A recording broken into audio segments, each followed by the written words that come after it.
Longue est notre mémoire, la mémoire des aiguilles dans le vagin, des utérus transpercés, des cintres enfoncés, des injections de javel, des sondes qui restent dans le corps 1, 2, 3 jours, des curetage à vif, des hémorragies, des septicémies.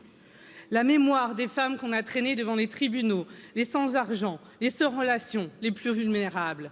La mémoire de la colère, le torchon brûle, la gerbe pour la femme du soldat inconnu, le manifeste des 343, la plaidoirie de Gisèle Halimi et le discours de Simone Veil. Aujourd'hui, nous nous tenons sur l'épaule des géantes. Nous faisons partie d'une chaîne invisible. Les femmes qui avortent, les faiseuses d'anges, les porteuses de secrets millénaires, les femmes épuisées par des grossesses non désirées, les femmes qui, par leurs paroles ou par leur silence, ont transmis à leurs filles la certitude que jamais elles ne céderaient, elles ne se soumettraient à la loi des hommes, les femmes qui ont posé les mots, les femmes qui ont raconté, les femmes qui n'ont pas pu, qui n'ont pas voulu le dire, car elles l'ont gardé comme un secret, parfois comme une honte, car cela ne se faisait pas, cela ne se disait pas. Les femmes qui en sont mortes, les femmes qui ont donné des adresses et les femmes qui ont organisé les cars pour l'étranger. Car longue est notre lutte. Nous nous sommes reconnus, nous nous sommes découvertes des milliers, des millions et nous partageons un même combat. Un combat qui se transmet de mère en fille, d'amis en confidente, d'inconnus à inconnus. Une force qui s'est transformée en mouvement. La maternité heureuse, le mouvement français pour le planning familial, le mouvement de libération des femmes, le mouvement pour la liberté de l'avortement et de la contraception. Des mouvements qui se sont transformés en raz-de-marée, une déferlante contre un dogme que le corps des femmes ne leur appartenait pas, qu'il appartenait à leur père, à leur mari ou à la nation. Un dogme longtemps asséné par la loi, par la religion. Un dogme qui est encore tenace, celui des corps féminins qui ne devraient connaître ni jouissance ni liberté, mais qui devraient tout entier être dédiés à un devoir matrimonial, à un devoir national, celui de l'enfantement. Entraver ce droit était un crime. Depuis 1975, en France, l'avortement enfin est légal.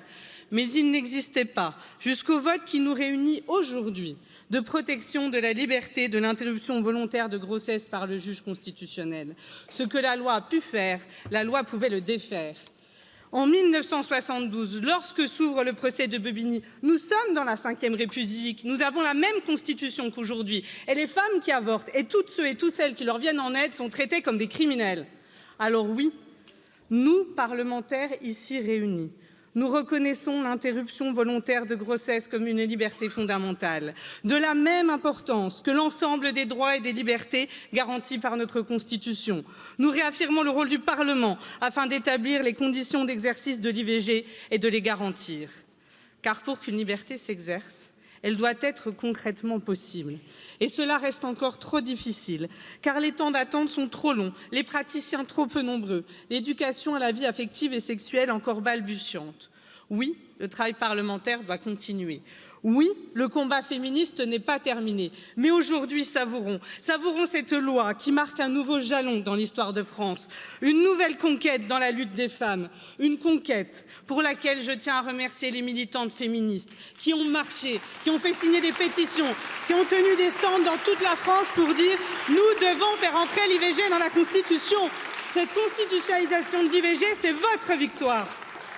Je tiens aussi à saluer le travail essentiel de 4 parlementaires. Mélanie Vogel, sénatrice écologiste. Mathilde Panot, députée et présidente du groupe La France Insoumise. Laurence Rossignol, sénatrice socialiste. Et Aurore Berger, alors députée et présidente du groupe Renaissance. Ensemble, elles nous ont conduits à ce vote. Un pari qui pouvait sembler fou pour qui ne connaîtrait pas la puissance d'une idée dont le temps est venu. Enfin, à mes filles, à toutes les femmes de France, à toutes celles qui se poseront la question « Est-ce que je peux le garder? Est-ce que je veux le garder ?» Nous, parlementaires, nous vous le garantissons. Nul ne peut vous contraindre, nul ne peut vous forcer, nul ne peut vous intimider, nul ne peut vous intimider et vous obliger. Vous êtes les maîtresses de votre destinée, notre corps, nos choix.